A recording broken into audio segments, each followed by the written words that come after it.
بسم الله الرحمن الرحيم. الحمد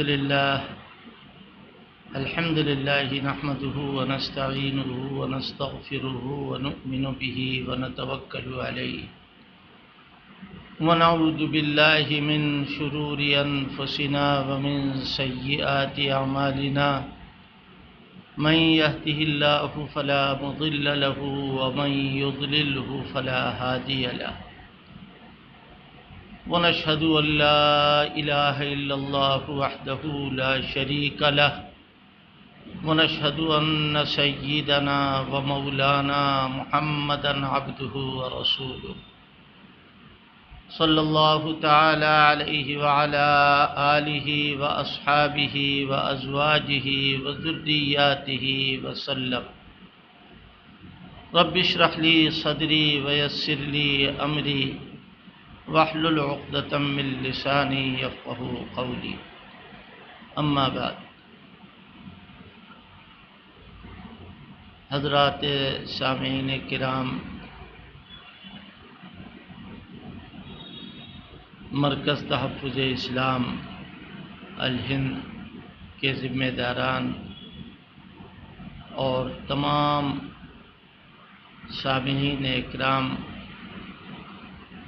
کی خدمت میں چند ضروری باتیں حضرات صحابہ رضوان اللہ تعالی علیہم اجمعین کے سلسلے میں عرض کرنا ہے.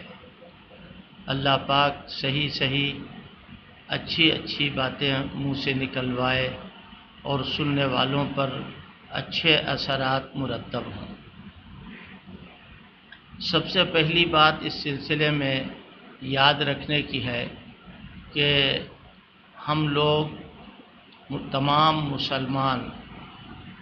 مسلمان ہم لوگ یہ اعتقاد کرتے ہیں کہ اللہ تعالیٰ نے بے شمار پیغمبروں کو اس دنیا میں اپنے بندوں کی ہدایت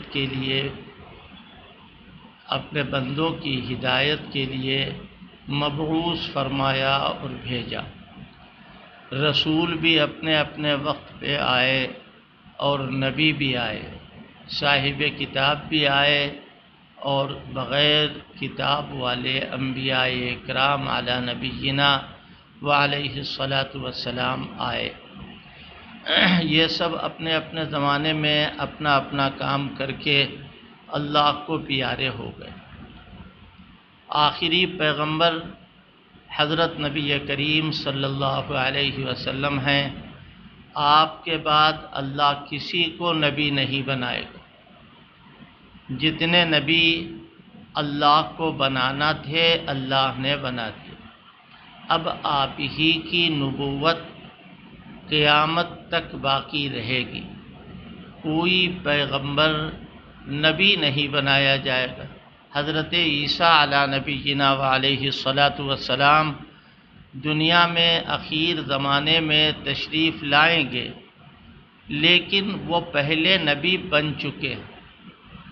اب جب آئیں گے تو ان کی شریعت نہیں چلے گی، بلکہ حضرت نبی کریم صلی اللہ علیہ وسلم کے مبارک دین اور آپ کی مبارک شریعت پر وہ بھی عمل کریں گے. اللہ تعالیٰ نے قرآن مجید میں اس مضمون کو متعدد جگہ بتایا ہے. فرمایا منہم من قصصنا علیک ومنہم من لم نقصص علیک. بہت سارے نبیوں کے واقعات اور قصے ہم نے اے پیغمبر تم سے بتا دیے اور بہت سارے پیغمبروں کے واقعات و قصے نہیں بتائے. اس سے پتہ چلتا ہے کہ بہت سارے پیغمبر آئے. کچھ پیغمبروں کے نام قرآن مجید میں بھی اللہ تعالیٰ نے بتائے ہیں اور ذکر کیے ہیں. لیکن سوال یہ پیدا ہوتا ہے کہ حضور نبی کریم صلی اللہ علیہ وسلم کی وفات کے بعد سے لے کے اب تک 1400 1450 1500 جتنے سال بھی گزر چکے، کوئی نبی نہیں آئے، کوئی نبی نہیں پیدا ہوا. اور اب سے لے کے قیامت تک جتنا زمانہ گزرے گا کوئی نبی نہیں آئے گا. تو سوال یہ پیدا ہوتا ہے کہ تحفظ دین، تحفظ شریعت اور اللہ کا پیغام جو اللہ نے حضرت نبی کریم صلی اللہ علیہ وسلم کو دیا ہے یہ کیسے اس دنیا میں باقی رہے گا؟ اس کا خیال صحابہ اکرام کے زمانے میں خود حضور علیہ الصلاۃ والسلام کے مبارک دل میں پیدا ہوا، اور آپ نے فرمایا کہ دیکھو بھائی، بنی اسرائیل میں جب ایک نبی چلا جاتا تھا تو ان کی جگہ کے اوپر دوسرا نبی آتا تھا، اور وہ اللہ کا کام کرتا تھا، اللہ کے بندوں پر محنت کرتا تھا۔ میرے بعد اب کوئی پیغمبر نہیں ہے، لہذا جو کام بنی اسرائیل کے انبیاء سے اللہ لیتا تھا وہ کام میری امت کے علماء سے لے گا، میری امت کے علماء وہ کام کرتے رہیں گے۔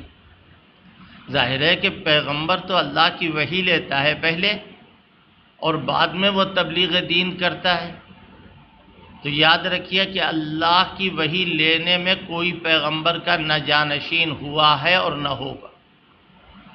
ومن اظلم ممن افترى على الله كذبا او قال اوحي الي ولم يوحى اليه شيء ومن قال سانزل مثل ما انزل الله، اس سے بڑا ظالم کون ہے جو یہ کہے کہ میرے اوپر اللہ کی وحی نازل ہوتی ہے؟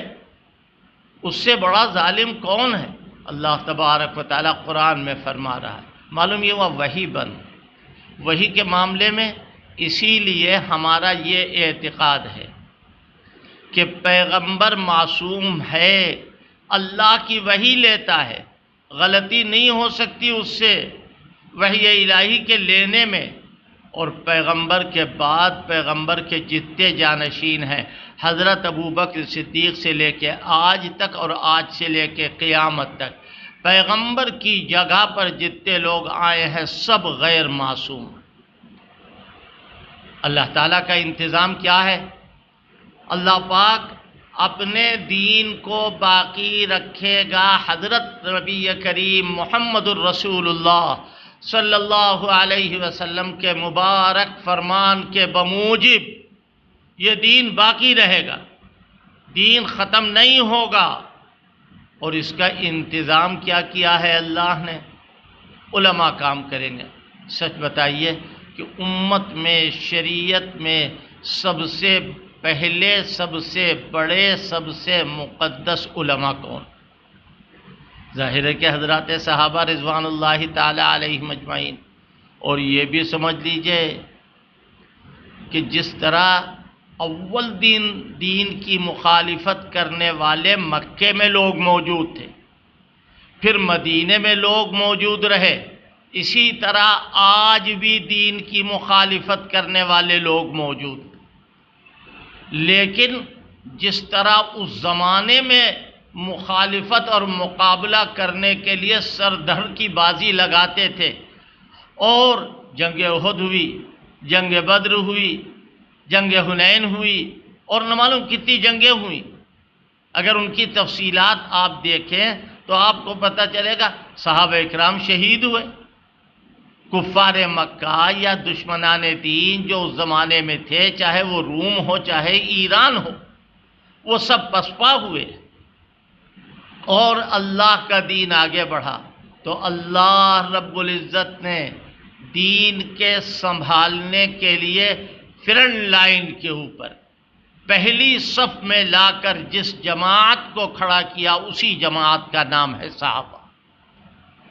ایک کام ہوا، دوسرا کام اور ہے، وہ یہ کہ پیغمبر صلی اللہ علیہ وسلم یعنی حضرت محمد صلی اللہ علیہ وسلم 63 سال کی عمر میں اس دنیا سے تشریف لے گئے، اور آپ نے اپنی امت جو 1,20,000 1,24,000 جتنی بھی مختلف روایات کی روشنی میں بتایا جاتا ہے کہ اتنے صحابہ، اتنے افراد، اتنے دیندار لوگ موجود تھے، وہ تمام کے تمام صحابہ، ایک طرف مخالفین کا انہیں مقابلہ کرنا تھا، اور دوسری طرف کلمات رسالت کی حفاظت کرنا تھی، قرآن پاک کی حفاظت کرنا تھی۔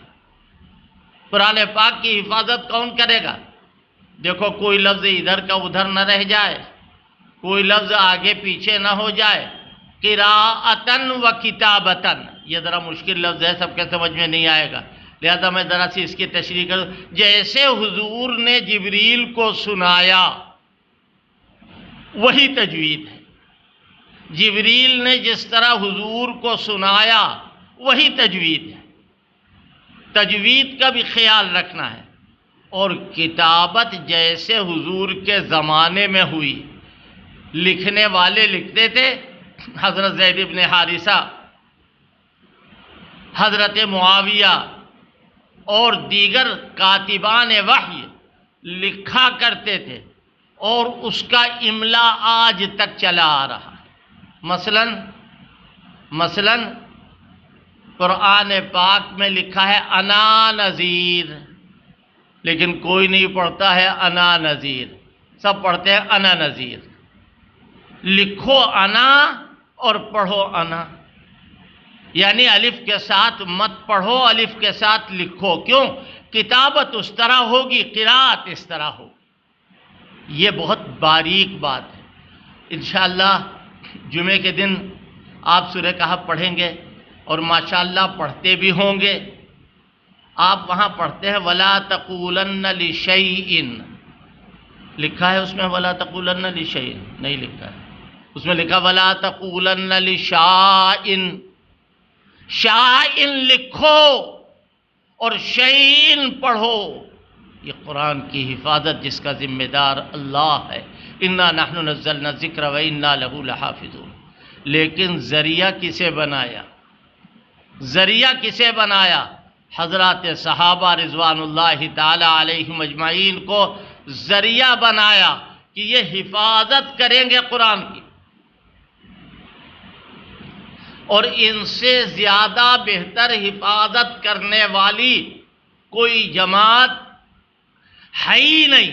اسی لیے تو حضرت عبداللہ ابن مسعود کے اثر میں ہے کہ ان اللہ نظر علی قلوب العباد، اللہ نے اپنے بندوں کے دلوں کو دیکھا، پھر حضور کا دل منتخب کیا نبوت اور رسالت کے لیے، ثم نظر علی قلوب العباد، پھر اللہ نے اپنے بندوں کے دلوں کی طرف دیکھا، فوجد قلب اصحاب محمد صلی اللہ علیہ وسلم، پھر آپ نے صحابہ کے دلوں کو منتخب کیا، کاہے کے لیے؟ لصحبت نبیہ ولاقامت دینہ، اور اسی میں ہے کانوا ابر الناس قلوبا واعمقها علما واقلها تکلفا۔ ان کے دل بہت اچھے ہیں، تکلف ان کے یہاں نہیں ہے، تکلف ان کے یہاں نہیں ہے، دل ان کے بہت اچھے ہیں، علم کے اعتبار سے یہ بڑے گہرے ہیں۔ یہ کیوں؟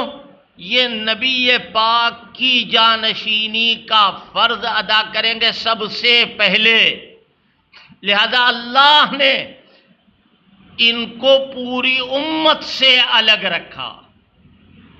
امت بعد میں جو آنے والی ہے وہ ان کی نقل کرے گی تو کامیاب ہوگی، اور یہ مقتدا ہیں، پیشوا ہیں، مطاع ہیں، ان کا کہنا مانو۔ کیا فرمایا؟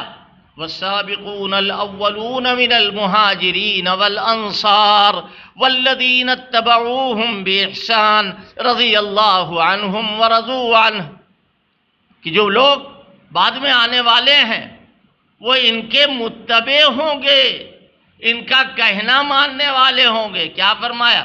وَمَن يُشَاقِقِ الرَّسُولَ مِن بَعْدِ مَا تَبَيَّنَ لَهُ الْهُدَى وَيَتَّبِعْ غَيْرَ سَبِيلِ الْمُؤْمِنِينَ نُوَلِّهِ مَا تَوَلَّى وَنُصْلِهِ جَهَنَّمَ، کہ اللہ تبارک و تعالیٰ نے ارشاد فرمایا کہ جو لوگ غیر سبیل المؤمنین، مسلمانوں کے راستے کے علاوہ اللہ کے بندو اس زمانے میں کون مسلمان تھا؟ ابو بکر، عمر، عثمان و علی، سعد و سعید، طلحہ، زبیر، عشرہ مبشرہ کے تمام صحابہ اکرام، اور اسی کے ساتھ ساتھ یہ کہ اصحاب بدر، اصحاب احد، اصحاب حدیبیہ، فتح مکہ سے پہلے ایمان لانے والے، فتح مکہ کے بعد ایمان لانے والے، مراتب کے اعتبار سے ان میں فرق ہوگا، لیکن لا یستوی منکم من انفق من قبل الفتح وقاتل اولئک اعظم درجة من الذین انفقوا من بعد وقاتلوا وکلا وعد اللہ الحسنى۔ دیکھو صحابہ میں فرق مراتب ہے، لیکن فتح مکہ سے پہلے ایمان لانے والے سب سے اعلیٰ، فتح مکہ کے بعد ایمان لانے والوں کا درجہ پہلے والوں کے بعد ہے۔ یہ اجمال بتا رہا ہوں میں، ورنہ سب سے زیادہ مرتبہ تو صدیق اکبر، فاروق اعظم، پھر عثمان غنی، پھر علی مرتضیٰ، پھر تمام عشرہ مبشرہ کے باقی جو 6 رہ گئے وہ، اور اس کے بعد میں پھر اصحاب بدر، اصحاب احد، یہ سارے کے سارے صحابہ اکرام کے درجات ہیں۔ لیکن اجمالی طور پر فتح مکہ سے پہلے ایمان لانے والے، فتح مکہ کے بعد ایمان لانے والے، کہیں ایسا نہ ہو کہ تمہیں شیطان کا کیڑا کاٹنے لگے اور تم کہو کہ یہ تو فتح مکہ کے بعد ایمان لائے تھے۔ اللہ کہہ رہا وَكُلًّا وَعَدَ اللَّهُ الْحُسْنَى، اے شیطان کے چمچوں اپنے منہ کو بند رکھو، دیکھو یہ فتح مکہ سے پہلے ایمان لائے ہوں یا بعد میں ایمان لائے ہوں، سب سے اللہ نے حسنہ یعنی جنت کا وعدہ کیا۔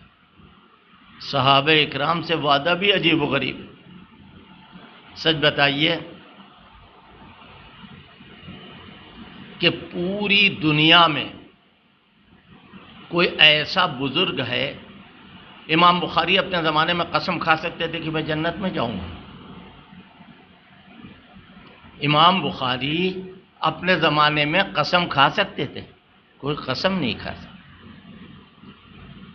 اللہ کے اوپر معاملہ ہے۔ امام بخاری کے سلسلے میں کوئی وحی نازل ہوئی ہے؟ امام ابو حنیفہ کے سلسلے میں کوئی وحی نازل ہوئی ہے؟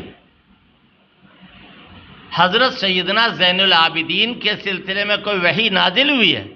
حضرت سیدنا عمر ابن عبدالعزیز کے سلسلے میں کوئی وحی نازل ہوئی؟ کوئی وحی نہیں اتری۔ لیکن اللہ کی ذات سے امید ہے کہ اللہ جنت عطا فرمائے گا اور جنت کا اعلیٰ مرتبہ عطا فرمائے گا، لیکن قسم کوئی نہیں کھا سکتا ہے۔ اگر پوری امت میں کوئی قسم کھا سکتا ہے تو وہ اکیلے صحابہ اکرام ہیں کہ وہ جنت میں جائیں گے۔ وَكُلًّا وَعَدَ اللَّهُ الْحُسْنَى۔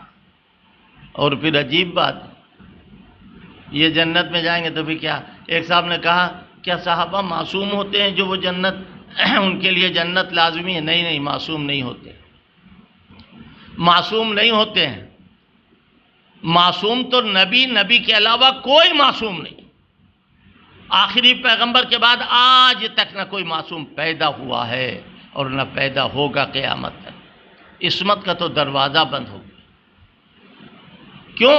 عصمت خصوصیات نبوت میں سے ہے، لیکن صحابہ اکرام غلطیاں ہوتی تھی، قصور ہوتا تھا، اللہ قربان جاؤ۔ ان کا قصور ایک واقعہ مختصراً عرض کرنے کو جی چاہتا ہے۔ دیکھیے غزوہ تبوک میں بہت سارے صحابہ اکرام گئے تھے اللہ کے آخری پیغمبر ہمارے آقا صلی اللہ علیہ وسلم کے ساتھ، اور کچھ ایسے بھی صحابہ تھے کہ جنہوں نے ارادہ تو کیا جانے کا اور سوچا یہ کہ ہمارے پاس تیز سواری ہے، ہم کل چلے جائیں گے، حضور کے ساتھ جا کے مل جائیں گے۔ ایک تو منافق تھے، ان کا صحابہ سے کوئی تعلق نہیں، کوئی منافق صحابی نہیں کہلایا ہے پوری امت میں آج تک۔ صحابی تو کہتے ہیں اس صاحب ایمان کو جو پوری عمر ایمان پر رہے اور ایمان ہی پر دنیا سے جائے۔ قرآن مجید میں مہاجروں کا ذکر کیا گیا۔ حضرات علماء اکرام اس بات پر غور کریں، انشاءاللہ ان کا بھی فائدہ ہوگا، میرا بھی فائدہ ہوگا۔ مہاجرین کا، للفقراء المہاجرین الذین اخرجوا من دیارہم واموالہم یبتغون فضلا من اللہ ورضوانا، جو لوگ اپنے گھر سے، اپنے مال سے دور کیے گئے، نکالے گئے، اللہ فرمائے یبتغون فضلا من اللہ ورضوانا، وہ اللہ کا فضل کے طلب کر رہے ہیں اور اس کی رضا طلب کر رہے ہیں۔ اللہ کا فضل، اس کی رضا، یبتغون فضلا من اللہ ورضوان وینصرون اللہ ورسولہ، اور وہ اللہ کی نصرت کر رہے ہیں، اللہ کے رسول کی نصرت کر رہے ہیں۔ اولئک هم الصادقون، ہاں یہی لوگ سچے۔ اور دوسری آیت میں والذین تبوؤا الدار والایمان، وہ لوگ جو الدار اور الایمان کو اپنا ٹھکانہ بنا چکے۔ الدار سے مراد بھی مدینہ اور الایمان سے مراد بھی مدینہ۔ اللہ اللہ قربان جاؤ، مدینے کو ایمان کہا جا رہا ہے۔ ہاں ایک حدیث موجود ہے، کیا حضرت نے فرمایا صلی اللہ علیہ وسلم ان الایمان لیارز الی المدینۃ کما تارز الحیۃ الی جحرها، او کما قال علیہ الصلاۃ والسلام۔ حضور پاک صلی اللہ علیہ وسلم نے فرمایا مدینے میں ایمان سمٹ کے آ جائے۔ مدینے کو ایمان کہا گیا ہے، یہ مدینے میں رہتے ہیں۔ کیسے؟ جیسے مچھلی پانی میں رہتی ہے، مچھلی کو پانی سے نکال دو گے تو وہ دم توڑ دے، صحابہ کو ایمان سے نکال دو گے تو وہ جی نہ پائے۔ لہذا یہ مومن ہیں، چاہے انصار ہو چاہے مہاجر ہو۔ آگے والذین جاؤوا من بعدہم، جو ان کے بعد آئیں گے، چاہے وہ امام ابو حنیفہ ہوں، چاہے وہ امام مالک ہوں، چاہے وہ شیخ عبد القادر جیلانی ہوں، چاہے وہ اور امام مالک ہوں، چاہے جتنے بھی ہوں، جو ان کے بعد آئیں گے، جو ان کے بعد آئیں گے آج تک اور قیامت تک، ان کی کیا نشانی ہے؟ یقولون ربنا اغفر لنا ولاخواننا الذین سبقونا بالایمان، وہ کیا کہیں گے؟ اے اللہ ہماری مغفرت فرما دے، اور جو لوگ ایمان کے ساتھ ہم سے پہلے دنیا سے جا چکے ان کی مغفرت فرما دے۔ کبھی کبھی مغفرت کا ترجمہ درجات کی بلندی سے بھی کیا جاتا ہے۔ اور کیوں؟ ان کے لیے کیوں دعا کر رہے ہیں؟ اپنے لیے کرتے ان کے لیے، انہی کے صدقے میں تو ہمیں ایمان ملا ہے، انہی کے صدقے میں تو ہمیں ایمان ملا ہے۔ اور آگے ایک اور بات ہے، وَلَا تَجْعَلْ فِي قُلُوبِنَا غِلًّا لِّلَّذِينَ آمَنُوا، اور ان کی طرف سے کوئی تنگی ہمارے دل میں پیدا نہ فرما، ہم ان کو الٹا سیدھا نہ کہیں، ہم ان کو برا بھلا نہ کہیں، ہم ان کے اوپر تان و تشنیع نہ کریں، ہم ان کے اوپر کیچڑ نہ اچھالیں۔ کون؟ تین گروہوں کا میں نے ذکر کیا، ایک مہاجر، ایک انصار اور ایک بعد میں آنے والے۔ بعد میں آنے والے کون؟ تمام مسلمان آج تک اور آج کے بعد تک۔ آگے کیا کہا؟ أَلَمْ تَرَ إِلَى الَّذِينَ نَافَقُوا يَقُولُونَ لِإِخْوَانِهِمُ الَّذِينَ كَفَرُوا، کہ یہ کون ہے؟ الم ترا، اے پیغمبر آپ نہیں دیکھتے منافقوں کی طرف؟ معلوم یہ ہوا کہ مہاجر ہوں، انصار ہوں یا ان کی مدح کرنے والے ہوں، کوئی منافق نہیں ہے۔ منافق وہ ایک الگ ہی چیز ہے۔ الم تر الی الذین نافقوا یقولون لاخوانہم الذین کفروا، اللہ تعالیٰ کیا فرق بتا رہا ہے؟ معلوم یہ ہوا کہ صحابہ اکرام رضوان اللہ تعالی علیہم اجمعین جچے، تلے، پرکھے، پرکھائے، سنورے، سنورائے، یہ کون ہیں؟ یہ وہ ہیں جن کو دین کی حفاظت کے لیے اللہ نے پہلا دستہ بنا کر کے کھڑا کیا، اور یہ دین کی حفاظت ہاتھ پیر سے بھی کریں گے، یہ شہید بھی ہوں گے، ان کے خون کا ایک ایک قطرہ بہے گا، ان کے لڑکے ان کے سامنے خون میں تڑپیں گے، ان کی ماؤں کی گودیں خالی ہوں گی، اور صحابیات کے شوہر دنیا سے جائیں گے، یہ سب کچھ ہوگا، لیکن ان کے پائے استقامت میں فرق نہیں آئے۔ اگر میں کہوں اپنی طرف سے تو مجھے حق نہیں ہے کہنے۔ اللہ کیا فرما رہا ہے؟ وَلَا تَحْسَبَنَّ الَّذِينَ قُتِلُوا فِي سَبِيلِ اللَّهِ أَمْوَاتًا بل احیاء عند ربهم یرزقون فرحین بما آتاہم اللہ من فضلہ۔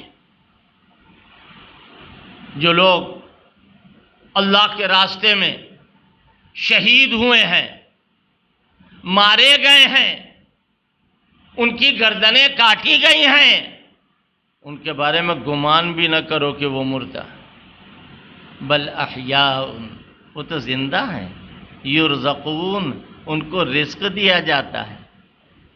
بعض روایات میں آتا ہے کہ جو پرندے ہیں، سبز پرندے، ان کے پپوٹوں میں ان کی روح ڈال دی گئی، جہاں چاہیں جنت میں اڑیں، جہاں چاہیں کھائیں پیئیں رہیں۔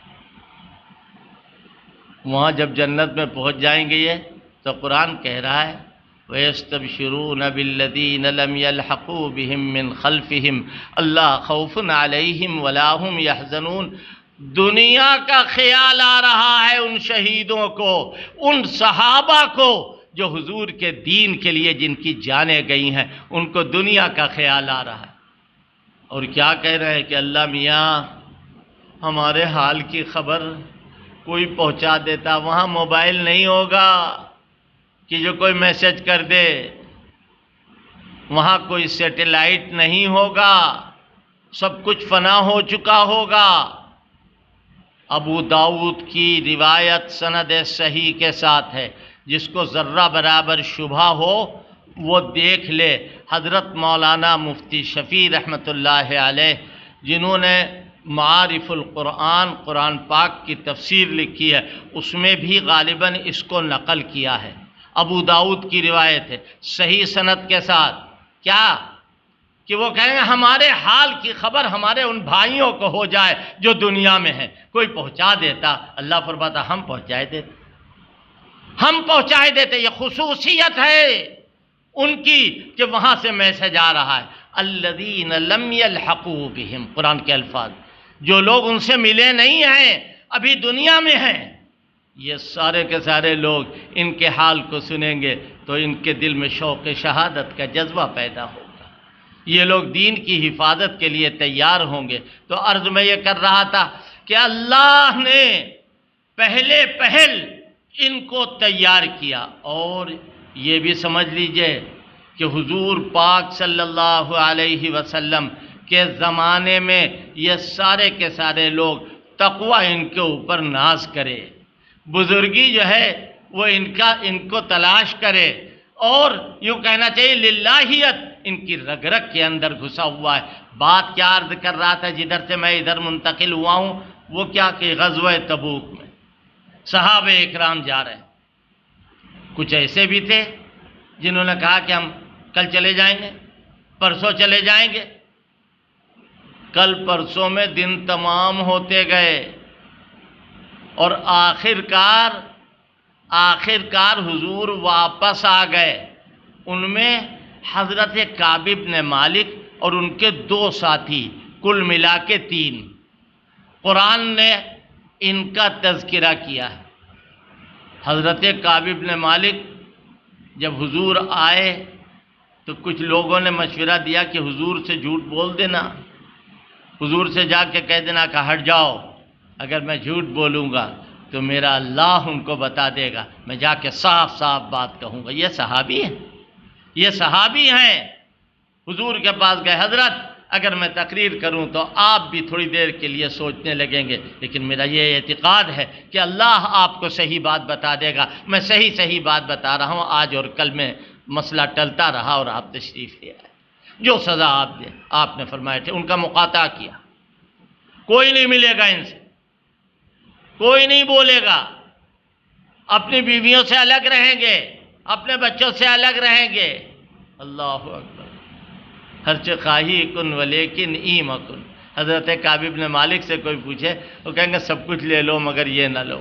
حضرت کعب بن مالک کے دل میں خیال پیدا ہوا کہیں ایسا نہ ہو کہ میرا انتقال ہو جائے اور حضور میرے جنازے کی نماز نہ پڑھیں، حضور ناراض ہے مجھ سے۔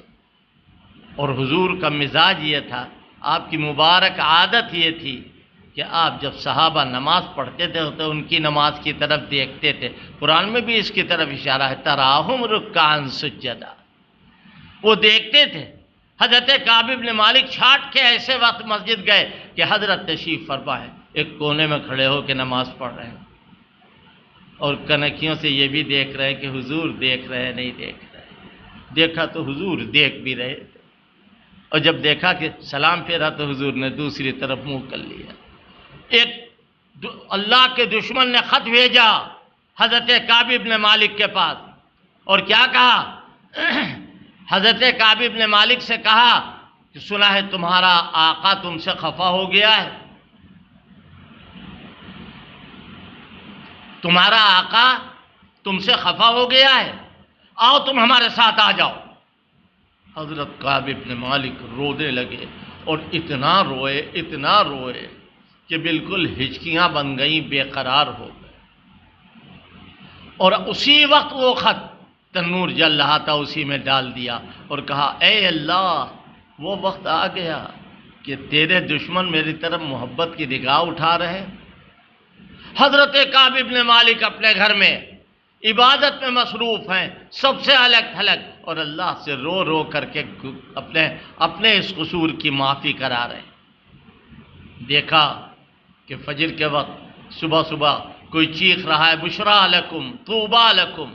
حضرت کعب بن مالک کے پاس وہ آئے، وہ صحابی تھے، اور آنے کے بعد انہوں نے کہا کعب چلو تم کو اللہ کے پیغمبر نے بلایا ہے، تمہیں اللہ کے پیغمبر نے بلایا ہے۔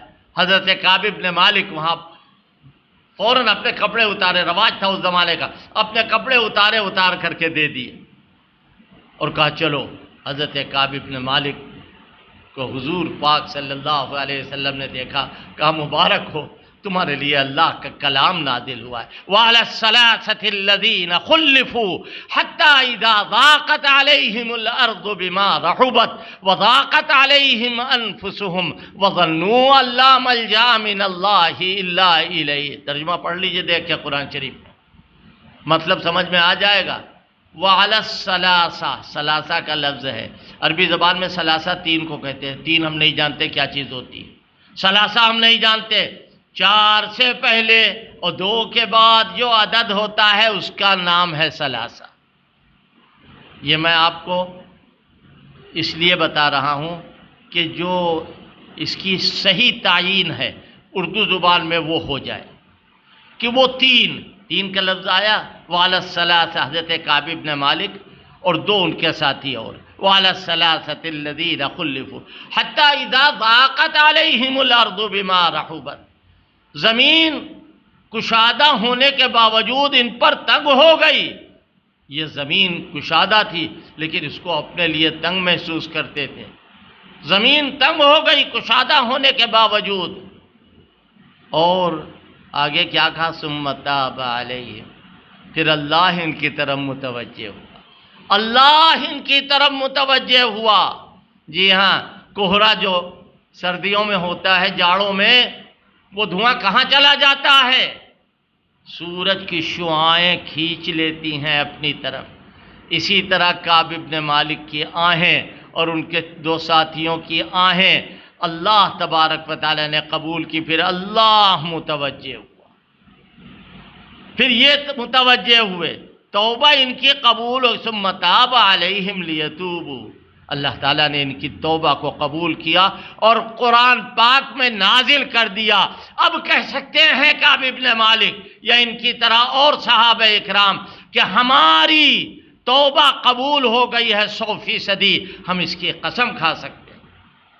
لہذا آج یہ مسئلہ بڑا نازک ہے، صحابہ اکرام کی طرف اگر امت نہیں آئے گی تو دین نہیں ملے گا۔ یہ جماعت تبلیغ کہاں سے نکلی ہے؟ ان کو مٹیریل کہاں سے ملا ہے؟ یہ سب نقوش صحابہ اکرام کے نشانۂ قدم کو، ان کے نقوش قدم کو اپنے لیے رہنمائے منزل بنا رہے ہیں۔ آج دارالعلوم دیوبند کیوں ہے؟ شیخ الاسلام کیسے بنے؟ شیخ الہند کیسے بنے؟ انہوں نے صحابہ اکرام رضوان اللہ تعالی علیہم اجمعین کو آئیڈیل بنایا ہے، پوری امت کے لیے آئیڈیل۔ اور ان سے نفرت کرنا، ان پر کیچڑ اچھالنا، یہ منافقوں کا شیوا ہے۔ سب سے پہلے صحابہ کو برا کہنے والے منافق کیا کہا؟ انؤمن کما آمن السفہاء، ایسا ہم ایمان لائیں جیسے یہ بیوقوف ایمان لائیں۔ یہ سفہاء سے کون مراد ہے؟ یہی صحابہ اکرام مراد ہے۔ اللہ فرمایا وما ہم بمؤمنین، یہ مومن نہیں ہیں۔ وَإِذَا خَلَوْا إِلَىٰ شَيَاطِينِهِمْ، اللہ تعالیٰ نے منافقوں کو شیطان کہا ہے۔ وَإِذَا خَلَوْا إِلَىٰ شَيَاطِينِهِمْ، اور جب یہ اکیلے میں ہوتے ہیں اپنے شیطانوں کے ساتھ۔ صحابی نہیں ہے منافق، شیطان کہہ رہا ہے اللہ۔ وَإِذَا خَلَوْا إِلَىٰ شَيَاطِينِهِمْ قَالُوا إِنَّا مَعَكُمْ إِنَّمَا نَحْنُ مُسْتَهْزِئُونَ، ہم تو تمہارے ساتھ ہیں، ہم ابو بکر، عمر، عثمان و علی اور حضور پاک صلی اللہ علیہ وسلم سب کا مذاق اڑا رہے تھے۔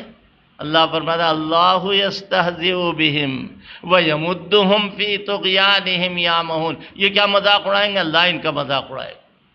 یہ جواباً کہا گیا ہے، یعنی یہ جس طرح مذاق کو تفریح بنا رہے ہیں، اللہ جواب دے رہا ہے کہ تمہارے ساتھ اللہ کا معاملہ سخت ہوگا، اور جن کو تم لوگ جن پر انگلی اٹھا رہے ہو وہ تو قدوسی لوگ ہیں، جنت ان کا انتظار کر رہی، جنت انتظار کر رہی ہے۔ ساری دنیا طالب جنت ہیں، صحابہ مطلوب جنت، ساری دنیا جنت کی طلبگار ہے، اور صحابہ اکرام مراد جنت ہیں، مرید جنت نہیں، اس لیے کہ رضوان تو ان کو یہی مل گیا۔ اللہ کی رضا کا اعلان تو جنت میں جانے کے بعد ہوگا، جب سب جنتی جنت میں پہنچ جائیں گے تو اللہ کہے گا ہم سے خوش ہو؟ کہاں خوش ہیں؟ کچھ چاہیے؟ اے اللہ آپ نے یہ دیا، یہ دیا، یہ دیا، کہا آپ ہم سے راضی ہو جائیے۔ سارے جنتی جنت میں ہوں گے، اللہ فرمائے گا ہاں آج میں تم سے راضی ہوں۔ جنتیوں کو جنت میں پہنچنے کے بعد جو رضائے الہی کا پروانہ ملے گا وہ اسی دنیا میں صحابہ اکرام کو ملا۔ کئی جگہ ہے رضی اللہ عنہم ورضوا عنہ، اللہ ان سے راضی، یہ اللہ سے راضی۔ لہذا صحابہ اکرام اتمام دین کا،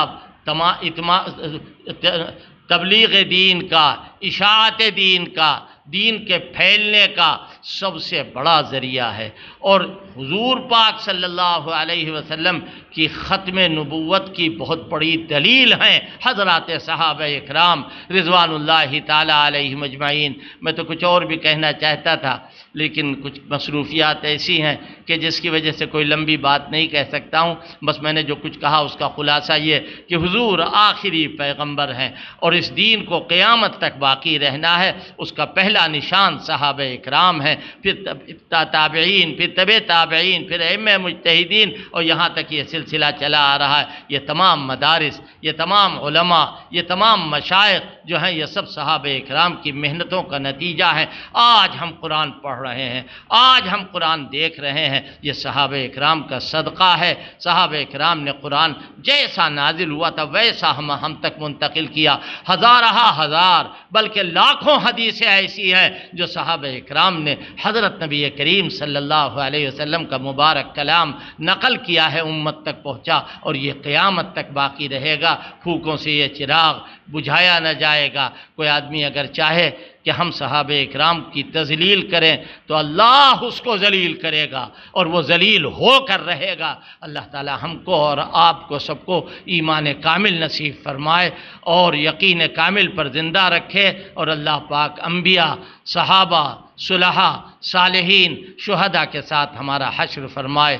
انت ولینا فی الدنیا والآخرہ توفنا مسلمین والحقنا بالصالحین، آمین یا رب العالمین برحمتک یا ارحم الراحمین۔